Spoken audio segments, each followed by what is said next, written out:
Hi, my name's Robert Wiseman. This is my trial video for TED Talks Galway. So here we go, 18 minutes. Hi, I'm Robert Wiseman. Before we get started, I'm going to cover a few basics just for a few minutes, but because this is a TED audience, I'm going to be able to hit this thing pretty fast, so hold on. Okay, so TED basics, why shouldn't we worry? Pretty much everybody's heard of Moore's Law, right? Gordon Moore, co-founder of Intel back in the 70s. He came up with this rule which effectively says that the price of computing will get cheaper by about 50% every 2 years, and the speed will go along with it, which brings the price down, right? So everybody kind of knows that. So what you may not know, the village people slide behind me will tell you, there are two more laws, Crider's and Butler's, which apply to storage and to network.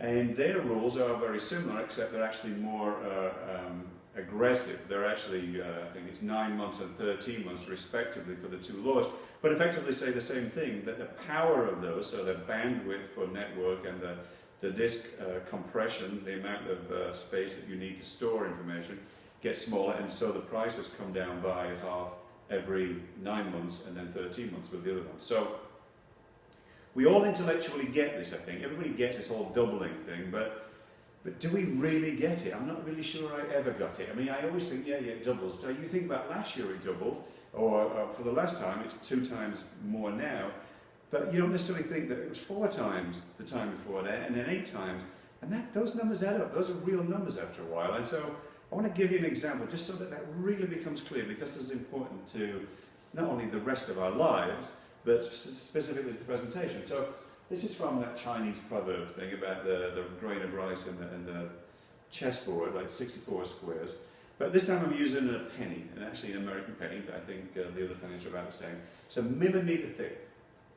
Now if I was to take one of those pennies and put 1 on the first square, that's 1 millimetre, and put 2 on the second square, that's 2 millimetres, and then 4 millimetres, and 8, 16, 32, 64, 128, 256, 1050, whatever, right? So you get that, right?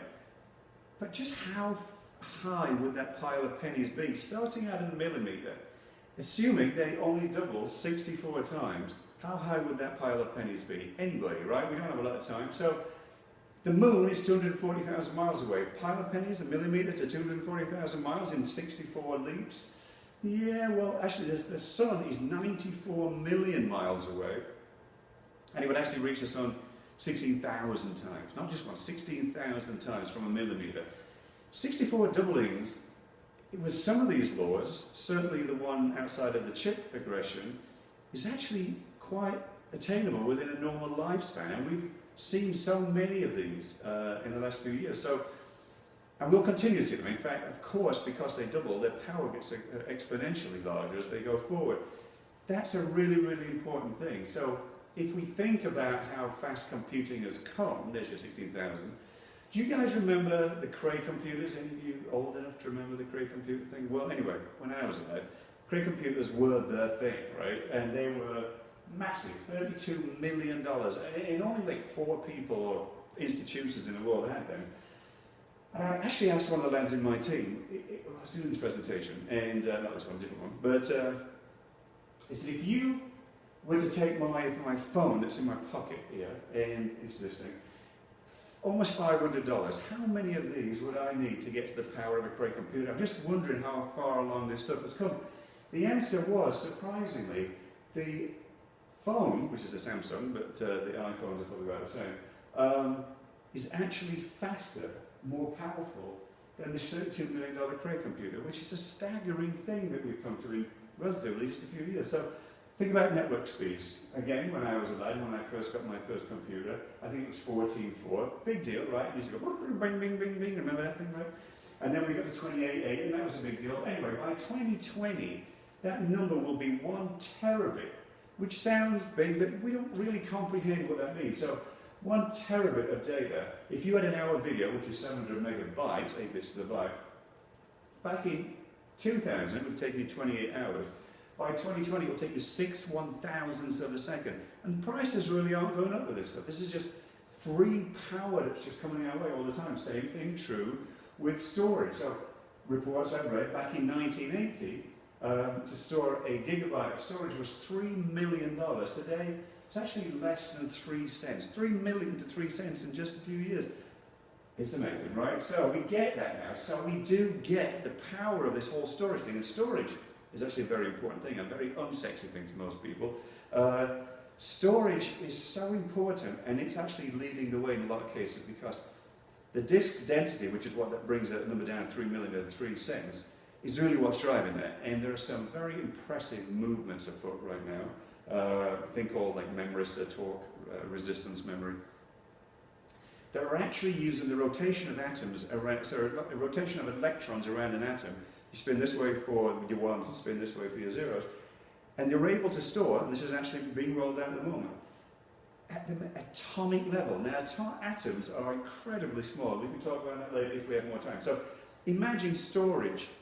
So Wikipedia, right? We are all familiar, presumably, with Wikipedia. Wikipedia, can you imagine storing Wikipedia on your iPhone or your Samsung or whatever device you've got?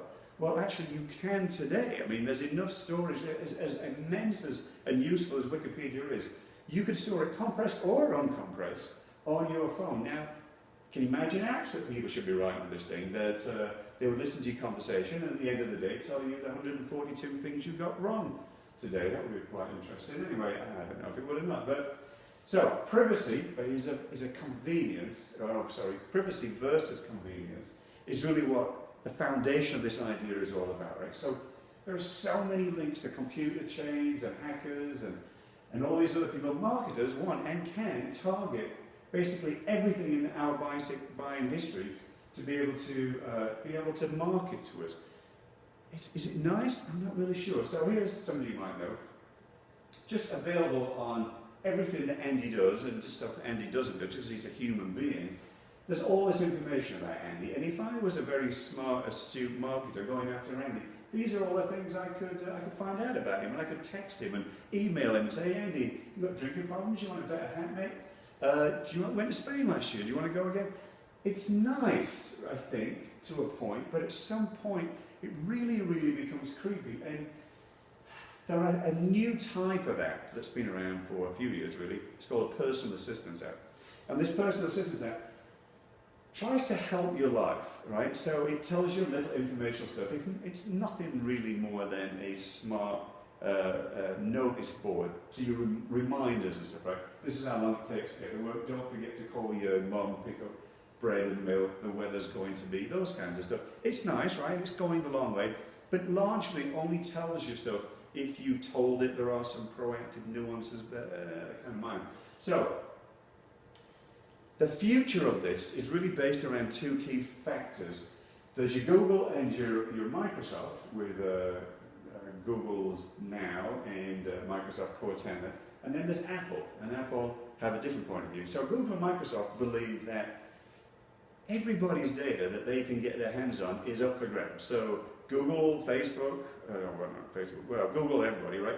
They read your emails. They don't try to do anything bad with them. I'm not trying to suggest that. But they read your emails, any files that you store in their file systems, they'll read them, just so that they can gather interesting information that they can not only market you, but to sell to people that are marketing to you. Is that good? Apple doesn't think so. Apple thinks that this should all be private. And so Apple's actually going to great lengths so that they don't use historical data, profile information, all this secret stuff about you. They think it should just be you asking for something and it figuring out how to do it. Now, interestingly, Dag Kitlaus, who was a co-founder of Siri, doesn't agree with the Siri-Apple approach. He believes that it's kind of clumsy, it's inconvenient if you are asking people to say, hello, this is Robert Wiseman, this is where I am, blah, blah, blah, blah, blah. Whereas Google and Microsoft know that because they're tracking you, or they're reading your information, or whatever it is, right? So which is right? Do you give up privacy for convenience? That's the big question. Now, maybe you don't have to.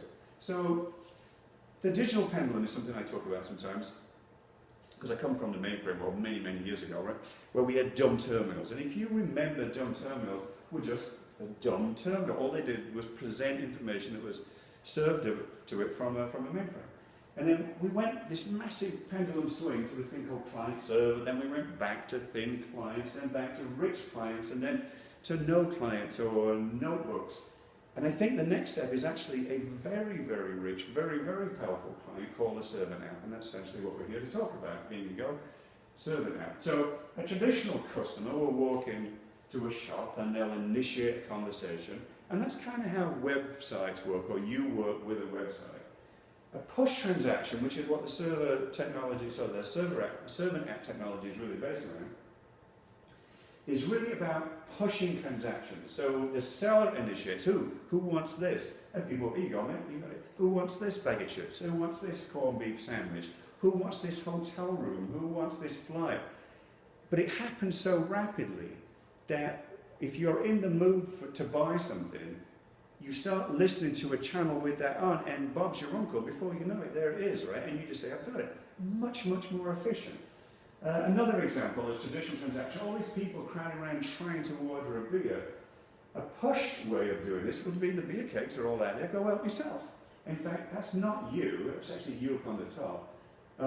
But those are your servants doing this for you, so you don't have to do anything. The top view, that actually is you trying to find this airline seat or this hotel room or whatever it is, right? So the great thing about servant apps is they don't talk, they listen. And that means they can be very, very secure. So with technologies like IP multicast, going over cell or Wi-Fi, they'll get the bigger stuff like weather and flight information and stock market information and regional events and security warnings and all this inventory I talked about, like hotels and cars and whatever. And then as you get into a store, like they might have Bluetooth technology or near-field communications, or it could do GPS and kind of tell you that you're in the store. And it would tell you that, where your stuff is for sale down some aisle or whatever, right? So you get the concept. But the only thing it actually leaves the machine is acknowledgements and confirmation. So instead of you saying, excuse me, I'd like to buy a hotel room, and here's my name and address and all that information, here's my credit card information, which is really prime for someone to be able to hack and steal that data, and they're going to store all this data about you. The way this works is because you're listening to offers, you're listening to a hotel room or a car rental or a taxi or something, you say, yep, I'll have that, and all you're doing is confirming or receiving the confirmation that you've got it, and then that inventory goes out of market at that point. And then when you actually come to buy that, you show up at a hotel, you've got that confirmation of it, very similar to the way it works today. So, discrete personal marketing. You walk into a store in America, Bed Bath & Beyond, it knows where you are, either through Bluetooth or through GPS triangulation or something, and either you never have to worry about not having the bloody coupon with you when you walk into one of these stores. So also it would say, are there any deals here specific to my profile, stuff my own preferences, my likes, and he had 50% off beer kit, I like to make beer, and I'm a Yorkshireman, so here's some Yorkshire pudding tins on aisle 4. That's great, I'll have that. So we'll walk down to aisle 4. Anyway, this could have applications to the military as well.